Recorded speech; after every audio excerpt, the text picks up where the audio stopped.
90 বছর বয়সেও প্রতিদিন রোগীর বাড়ি বাড়ি ছুটে বেড়াচ্ছেন এক চিকিৎসক। পাহাড়ি দুর্গম রাস্তা পেরিয়ে অসুস্থ মানুষের কাছে পৌঁছানোই যেন তার জীবনের একমাত্র লক্ষ্য। অনেকেই যেখানে অবসরের পর বিশ্রামে জীবন কাটান, সেখানে তার এই মানবতা মানুষের মন জয় করেছে।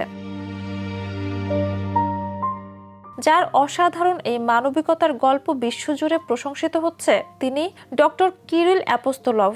বুলগেরিয়ার স্ক্রাতগামের এবং আশেপাশের কয়েকটি দুর্গম পাহাড়ি এলাকায় একমাত্র চিকিৎসক হিসেবে দায়িত্ব পালন করছেন এই চিকিৎসক। 1962 সাল থেকে চিকিৎসা সেবা দিয়ে আসা এই প্রবীণ চিকিৎসক এখনো প্রতিদিন নিজের পুরনো পিউজো গাড়ি চালিয়ে প্রায় 16 কিলোমিটার পথ পাড়ি দিয়ে রোগীদের কাছে যান।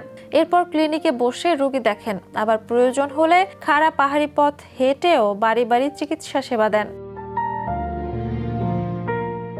চলতি বছরের মে মাসে 90 বছরে পা রাখলেও কাজের প্রতি তার নিষ্ঠায় কোনো ভাটা পড়েনি। দীর্ঘ চিকিৎসক জীবনে তিনি 1,500-এরও বেশি রোগীকে সেবা দিয়েছেন। স্থানীয় বাসিন্দাদের কাছে তিনি শুধু একজন ডাক্তার নন, বরং ভরসার আরেক নাম।